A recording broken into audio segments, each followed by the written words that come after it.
Hi guys, how are you?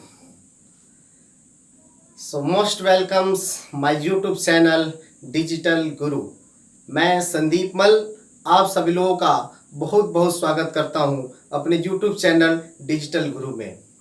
आज के इस वीडियो में हम लोग चर्चा करेंगे बहुत ही महत्वपूर्ण टॉपिक्स पुष्प की संरचना एवं पुष्प के भाग पर।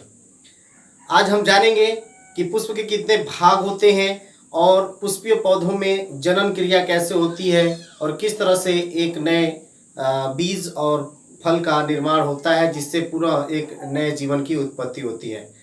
तो आइए हम शुरू करते हैं पुष्प की संरचना एवं पुष्प के भाग। तो अगर आपने हमारे चैनल को अब तक सब्सक्राइब नहीं किया है तो हमारे चैनल को सब्सक्राइब करें, साथ ही साथ बेल आइकन को दबाना ना भूलें। तो चर्चा करते हैं पुष्प की संरचना और भाग पर। तो पुष्प की संरचना जानने से पहले हम बात करेंगे पुष्प की, हम परिभाषा जानेंगे पुष्प की, क्या होता है पुष्प।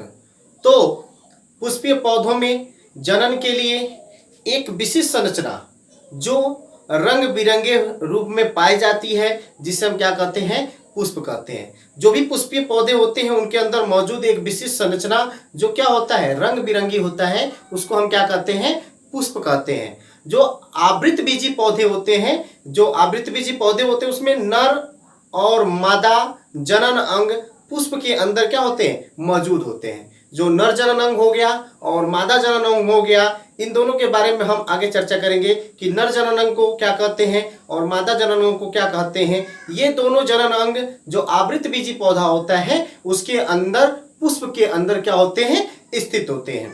तो आइए अब हम बात करते हैं पुष्प के भाग की। तो पुष्प के जो मुख्यतः भाग होते हैं वो होते हैं आपके 4 प्रकार के। कितने प्रकार के? 4 प्रकार के।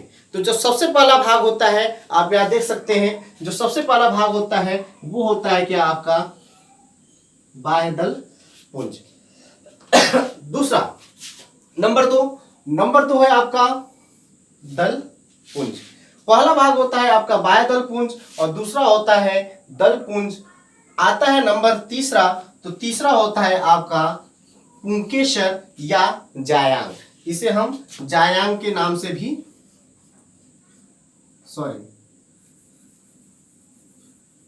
पुंगंग इसे हम पुमंग या पुंकेसर के नाम से जानते हैं। और नंबर 4 होता है आपका जायांग, जिसे हम क्या कहते हैं, स्त्री केसर के नाम से भी जानते हैं। तो कुल मिला जुला के इस तरह से आपके 4 तरह के पार्ट होते हैं पुष्प के, जिसमें पहला होता है आपका बाह्य दल पुंज, दूसरा होता है दल पुंज, तीसरा होता है पुमंग या पुंकेसर और नंबर 4 होता है जायंग या स्त्री केसर। तो ये हो गए आपके पुष्प के भाग। तो आइए हम जानेंगे कि पुष्प के भाग जो होते हैं उनको किस और नाम से जानते हैं। साथ ही साथ हम यह जानेंगे कि उनका क्या कार्य है। ठीक है, तो सबसे पहले हम चर्चा करेंगे बाह्य दल पुंज पे। किस पे चर्चा करेंगे? बाह्य दल पुंज पे। तो बाह्य दल पुंज होता क्या है, तो ध्यान से सुनेंगे। पुष्प का जो बाह्य का आवरण होता है, बाहरी, जो हरे रंग का होता है, आप पुष्प देखे होंगे तो पुष्प का जो बाहरी रंग होता है जो हरे रंग का होता है, जो पुष्प के रंगीन भागों को क्या किया रहता है, चारों तरफ से जकड़ा होता है, जो बिल्कुल हरे रंग का होता है, वो क्या होता है, बाह्य दल पुंज कहलाता है। क्या कहलाता है? बाह्य दल पुंज कहलाता है। इसका काम क्या है, तो ये क्या करता है, पुष्प के जो आंतरिक भाग होते हैं उसको क्या करता है, सुरक्षा प्रदान करता है और साथ ही साथ क्या करता है, उसको भोजन निर्माण करने का कार्य करता है। तो यहां तक तो आप समझ गए होंगे बाह्य दल पुंज क्या है और इसका काम क्या है। यह हरे रंग का होता है और पुष्प को क्या करता है, सुरक्षा प्रदान करता है, साथ ही साथ क्या करता है, उन्हें जो है भोजन प्रदान करता है। अब अगला है आपका दल पुंज। ये नीचे वाला भाग आप देख सकते हैं, ये क्या होता है, बाह्य दल पुंज होता है, जो क्या होता है, हरे रंग का होता है। दूसरा आपका दल पुंज। दल पुंज क्या होता है, जो पुष्प का जो रंगीन भाग होता है, रंग बिरंगी, लाल, पीला, हरा, नीला, आसमानी, गुलाबी, ये जितने भी रंगीन भाग जो दिखाई देते हैं वो क्या कहलाते हैं, ये जो वाला भाग होता है, यह भाग क्या कहलाता है, आपका दल पुंज कहलाता है। दल पुंज, अब इसका ये पूरा का पूरा पार्ट क्या कहलाता है? दल पुंज कहलाता है। और अगर हम बात करें एक एक पार्ट की, तो एक एक पार्ट इसका क्या कहलाता है? दल कहलाता है। और पूरा भाग क्या कहलाता है आपका? दल पुंज कहलाता है। अब देखिए ये क्या होता है? रंग बिरंगा होता है। जैसे कि हमने पहले भी बताया आपको, ये दलपुंज कैसा होता है? तो ये दलपुंज पूरा का पूरा क्या होता है? रंग बिरंगा होता है। अब रंग बिरंगा होने का कारण क्या है? तो इसका एकमात्र एक ही कारण है, जो कीट होते हैं उनको परागण क्रिया करने के लिए अपने तरफ क्या करना? आकर्षित करना। जितने भी कीट होते हैं उनको परागण क्रिया करने के लिए ये जो रंग बिरंगी पार्ट होता है, जो दलपुंज होता है, या करता है अपने तरफ, उसको क्या करता है? आकर्षित करता है। किसको? कीटों को अपने तरफ आकर्षित करता है। अब ध्यान देंगे, जो तीसरा है आपका पुमंग या पुंकेसर। अब देखिए पुमंग या पुंकेसर, ये पुष्प का जो होता है, ये पुमंग या पुंकेसर, ये पुष्प का नर जनन अंग होता है। नर जनन अंग कहलाता है पुमंग। अक्सर ये पूछता है कि पुष्प में नर जनन अंग को क्या कहते हैं? तो पुष्प में जो नर जनन अंग होता है उसको क्या कहते हैं? पुंकेसर अथवा पुमंग कहते हैं। देखिए ये जो है दो भागों में बटा होता है। कितने भागों में? दो भागों में। अब ध्यान देंगे, ये जो पुष्प का ये जो भाग होता है, ये वाला भाग और ये वाला भाग, ये दोनों भाग क्या कहलाता है? पुमंग अथवा पुंकेसर कहलाता है। अब इसमें जो सबसे ऊपर का भाग जो होता है, जो एक खंड नुमा जो है, सबसे ऊपर हल्के छोटे आकार में सबसे ऊपर ये मौजूद होता है, जिसको हम क्या कहते हैं? पराग कोश कहते हैं। क्या कहते हैं? पराग कोश कहते हैं। और उसके नीचे एक पतली सी, एक पतला आवरण लगा होता है, एक पतला तंतु लगा होता है, जिसको हम क्या कहते हैं? पुतंतु कहते हैं। सबसे ऊपर वाला भाग, पुंकेसर के सबसे ऊपर का शीर्ष का जो भाग होता है वो क्या कहलाता है? पराग कोश कहलाता है। और मध्य का भाग जो है, मध्य और लास्ट का अंत का जो भाग होता है वो क्या कहलाता है? पुतंतु कहलाता है। और यह दोनों क्या कहलाते हैं? पुंकेसर कहलाते हैं, जो पुष्प के नर जनन अंग के रूप में मौजूद होते हैं। यहां तक तो समझ में आ गया होगा। अब ध्यान देंगे, ये इनका काम क्या है? तो ये जो परागकोश जब ये टूटता है, तो यही परागकोश पराग कण के रूप में क्या हो जाता है? बट जाता है। और पराग कण किसी अन्य पौधों से परागण की क्रिया करता है, तो एक नए जो है जीवन की उत्पत्ति करता है।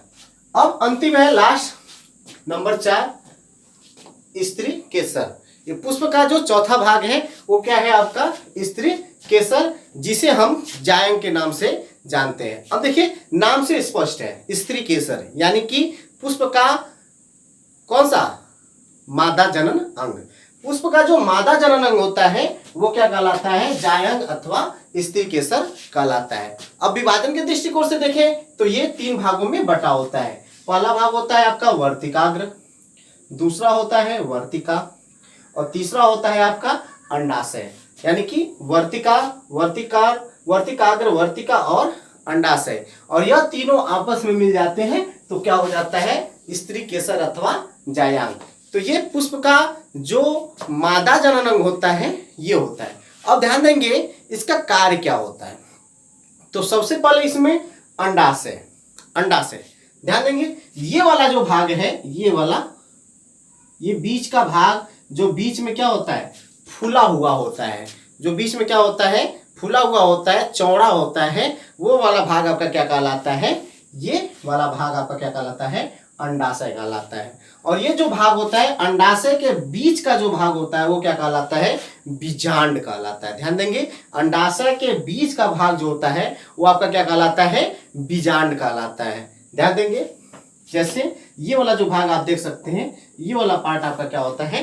बीजांड होता है। अब देखिए क्या होता है बीजांड की प्रक्रिया में, क्या होता है? जैसे ये आपका बीजांड है, ये बीजांड क्या करता है? बीज का निर्माण करता है। बीजांड किसका निर्माण करता है? बीज का निर्माण करता है। और जो ये अंडाशय होता है, ये वाला भाग ऊपर वाला,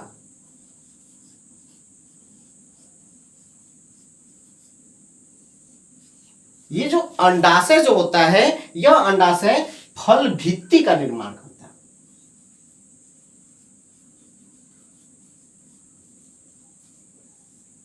क्या बनाता है? फल भित्ति बनाता है। बीजांड बीज बनाता है और अंडाशय क्या बनाता है?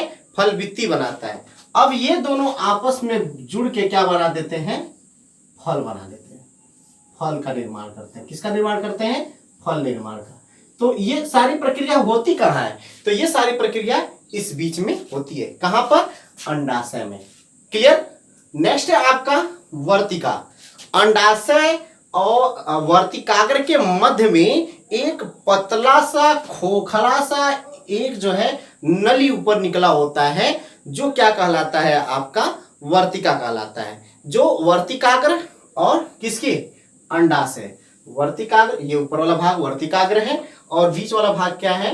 अंडाशय। इन दोनों के मध्य में एक पतला सा खोखला सा एक नली होती है, जिसको हम क्या कहते हैं? वर्तिका कहते हैं। क्या कहते हैं? वर्तिका कहते हैं। अब आपका जो है तीसरा भाग है वर्तिकाग्र। तो वर्तिकाग्र ये सभी पुष्पों में ये कहाँ होते हैं? बाहर होते हैं और किसके ऊपर होते हैं? अंडाशय और वर्तिका के ठीक ऊपर होते हैं। जैसे आप देख सकते हैं ये वाला पार्ट जो है ये ऊपर जो है चिपचिपा हल्का सा तरल चिपचिपा रूप में मौजूद होते हैं, जो स्थिर केसर के शीर्ष वाले भाग पर, यानी कि शीर्ष वाले भाग क्या? ये ऊपर का भाग, ये शीर्ष वाले भाग पर क्या होता है? वर्तिकाग्र मौजूद होता है। अब देखिए वर्तिकाग्र का कार्य क्या है। तो वर्तिकाग्र करता क्या है कि जो भी दलपुंज के लुभावने से जो भी कीट आकर्षित होते हैं, तो वो कीट आकर के दलपुंज के साथ साथ कहाँ बैठते हैं? वर्तिकाग्र पे बैठते हैं। तो उनके पैरों में इसी ही प्रजाति के किसी अन्य पुष्प का जो परागकण होता है वो टूट कर उसके पैरों में चिपक कर आया रहता है। वो क्या होता है? इसी जो है वर्तिकाग्र पर आकर के स्थिर हो जाता है। तो जब स्थिर होता है तो ये वर्तिका क्या करती है? उसको अंदर खींचती है अंडाशय की तरफ। ठीक है? तो ये वर्तिकाग्र का काम यही है कि कीटों को परागण के लिए क्या करना? आकर्षित करना। और जब परागकण इस वर्तिकाग्र के ऊपर आता है तो ये वर्तिका क्या करता है? उस परागकण को नीचे कर लेता है। बाद में वो प्रक्रिया आगे बदल के क्या हो जाता है? परागण का रूप धारण कर लेता है। तो यहां तक तो आप सभी लोगों ने समझ लिया कि पुष्प की संरचना क्या है, पुष्प के भाग क्या है। तो पुष्प के मुख्यतः 4 भाग होते हैं। पहला होता है बाह्यदल पुंज, दूसरा होता है दलपुंज, तीसरा होता है पुंमंग अथवा पुंकेसर और चौथा होता है जायंग स्त्री केसर। और इनके अलग अलग भाग आपको हमने बताया। और कैसे होता है फल का निर्माण? बीजांड से बीज बनता है, अंडाशय से फल भित्ति बनती है और ये दोनों बीज और फल भित्ति से क्या बनता है? आपका फल का निर्माण होता है। तो आई होप, मुझे विश्वास है कि आप लोगों को हमारा यह टॉपिक या वीडियो बहुत ही पसंद आया होगा। आप लोगों को कैसा लगा होगा? आप अपनी प्रतिक्रिया नीचे कमेंट बॉक्स में जरूर दें और साथ ही साथ हमारे चैनल को सब्सक्राइब और शेयर करना न भूलें। बहुत ही बहुत धन्यवाद। जय हिंद।